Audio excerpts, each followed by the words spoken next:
Pile సమస్యతో బాధపడుతున్నారా? ఇప్పుడు లేజర్ చికిత్సతో ట్రీట్మెంట్ రేంజ్ హాస్పిటల్స్ లో శాశ్వత పరిష్కారం. ఇప్పుడే సంప్రదించండి. ఆంధ్రప్రదేశ్ లో విజయవాడ విమానాశ్రయం విస్తరణ పనులు శరవేగంగా సాగుతున్నాయి. 3 నెలలు డెడ్ లైన్ విధించింది రాష్ట్ర ప్రభుత్వం. జూన్ నెలాఖరుకల్లా కొత్త టెర్మినల్ అందుబాటులోకి రావాలని నిర్దేశించింది. దీనికి ప్రధానమైనటువంటి కారణం రాబోయేటువంటి రోజుల్లో అమరావతికి సంబంధించి పెద్ద ఎత్తున నిర్మాణ ప్రక్రియలు ముందుకు వెళ్తున్నాయి. అదే తరహాలో వివిధ అంతర్జాతీయ సంస్థలతో ఒప్పందాలు చేసుకునే దిశగా ఆంధ్రప్రదేశ్ ప్రభుత్వం అడుగులు వేస్తుంది. ఈ క్రమంలోనే ఎయిర్పోర్ట్లో కొత్త టెర్మినల్ భవంతిని అందుబాటులోకి తీసుకురావాలి. అలానే విస్తరణ పనులకు సంబంధించి వాస్తవానికి విజయవాడ ఎయిర్పోర్ట్ గతంలో చాలా చిన్న ఎయిర్పోర్ట్గా ఉండేది. దాన్ని 600 ఎకరాల భూముల్ని సేకరించడం ద్వారా అదనంగా దాదాపు 1300 ఎకరాల విస్తీర్ణంలోకి ఈ ఎయిర్పోర్ట్ని విస్తరించారు. అలానే కొత్త టెర్మినల్కి సంబంధించినటువంటి నమూనాను కూడా 2018లోనే రాష్ట్ర ప్రభుత్వం, అప్పటి చంద్రబాబు నాయుడు ప్రభుత్వమే ఫైనల్ చేసింది. కేంద్ర మంత్రిగా ఉన్నటువంటి సురేష్ ప్రభు అప్పుడు శంకుస్థాపన చేశారు పనుల ప్రారంభోత్సవానికి సంబంధించి. కానీ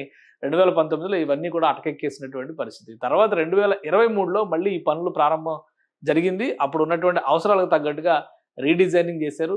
దాన్ని మరింత విస్తరించేటువంటి ప్రణాళికని కూటమి ప్రభుత్వం అమలు చేసింది. ఈ క్రమంలోనే ఇప్పుడు జరుగుతున్నటువంటి పనులు మార్చి 2025 నాటికి స్టేటస్ని రివ్యూ చేసిన తర్వాత ఆంధ్రప్రదేశ్ ప్రభుత్వం 3 నెలల్లో కొత్త టెర్మినల్ని అందుబాటులోకి తీసుకురావాలని నిర్దేశించింది. కొత్త టెర్మినల్ ఏ విధంగా ఉండబోతుంది? దాదాపుగా 1000 కోట్ల రూపాయల ఖర్చుతో ఎయిర్పోర్ట్స్ అథారిటీ ఆఫ్ ఇండియా అలానే central government civil aviation ministry సపోర్ట్తో చేస్తున్నటువంటి ప్రయోగం ఇది. ఒకసారి చూద్దాం. ఇది వాస్తవానికి అప్గ్రేడ్ చేసేటువంటి టెర్మినల్ నమూనా.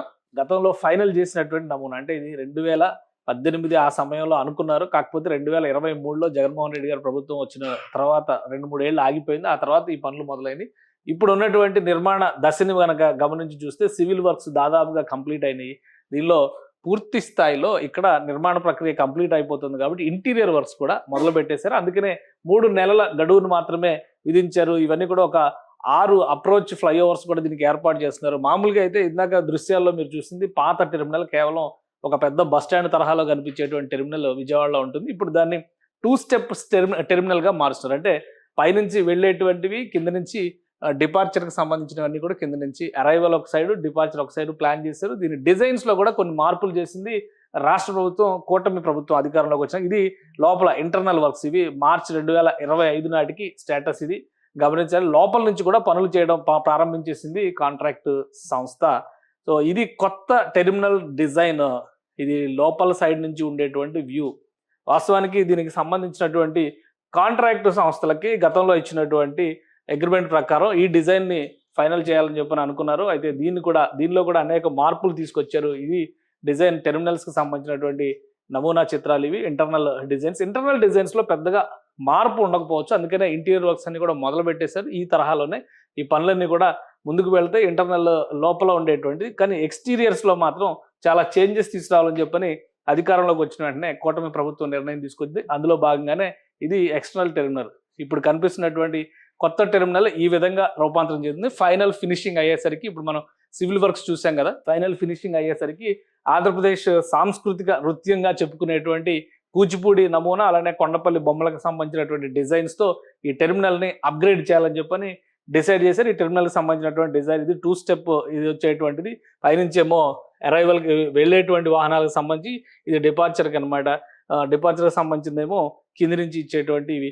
ఆ విధంగా 2 వైపులా ఉపయోగిస్తూ హైదరాబాద్లో ఎట్లయితే ఇంటర్నేషనల్ ఎయిర్పోర్ట్ ఒక అంతర్జాతీయ స్థాయి ప్రమాణాలకు తగ్గట్టుగా ఉందో, విజయవాడ టెర్మినల్ని కూడా ఆ తరహాలో విస్తరించాలనేటువంటి నిర్ణయాన్ని గతంలో ప్రభుత్వం తీసుకుంది. దాదాపు 611 కోట్ల రూపాయల అంచనా వ్యయంతో ఈ పనులు 2018లో అనుకున్నారు. ఇప్పుడు దాదాపుగా 1000 కోట్ల రూపాయలకి చేరిపోయింది. అలానే ఇంటర్నేషనల్ ఫ్లైట్స్కి సంబంధించి కూడా గతంలో వైబిలిటీ గ్యాప్ ఫండింగ్ పేరుతో ఒక అగ్రిమెంట్ జరిగింది కేంద్ర రాష్ట్ర ప్రభుత్వాలకు మధ్య. దాని ప్రకారం ఇక్కడి నుంచి అంతర్జాతీయ విమానాలను నడిపేందుకు కావాల్సిన ప్రణాళికను కూడా రెడీ చేసి కొంతకాలం సింగపూర్ విమానాలు కూడా నడిచాయి. అయితే జగన్మోహన్ రెడ్డి ప్రభుత్వం వచ్చిన తర్వాత ఈ వైబిలిటీ గ్యాప్ ఫండింగ్ అనేటువంటి అగ్రిమెంట్ని ఎక్స్టెన్షన్ చేయలేదు. అది రద్దు అయిపోయింది. దాంతో ఆగిపోయింది. మళ్ళీ కూటమి ప్రభుత్వం వచ్చింది కాబట్టి షార్జాకి, సింగపూర్కి, అంటే దుబాయ్కి, సింగపూర్కి, ఇతర దగ్గరలో ఉండేటువంటి ఇతర దేశాలకు కూడా ఇక్కడి నుంచి అంతర్జాతీయ స్థాయి రాకపోకలు జరపాలనేటువంటి ప్రణాళికను సిద్ధం చేస్తున్నారు. ఇంకా ప్యాసింజర్ ట్రాఫిక్ విషయంలో చూస్తే గత 2024 డిసెంబర్ నాటికి ప్యాసింజర్ ట్రాఫిక్ అమాంతంగా పెరిగింది. దాదాపు 1,25,000 మంది 2023-24 సంవత్సరంలోనే ప్రయాణం చేసినట్టుగా డేటా చెబుతుంది. రాబోయేటువంటి రోజుల్లో సంవత్సరానికి కనీసం 2.5 లక్షల నుంచి 3 లక్షల మందిని హ్యాండిల్ చేసేటువంటి కెపాసిటీతో ఇప్పుడున్నటువంటి టెర్మినల్ని కూడా విస్తరిస్తున్నారు.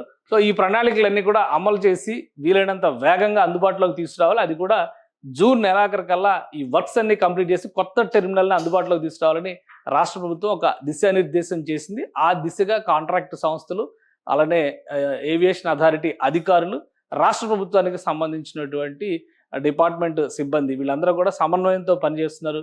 జూన్ ఆఖరి నాటికి విజయవాడ విమానాశ్రయం, ఎందుకంటే ప్రస్తుతానికి సిఆర్డిఏ పరిధిలోకి అతి సమీపంలో ఉండేది గన్నవరం ఎయిర్పోర్ట్ మాత్రమే.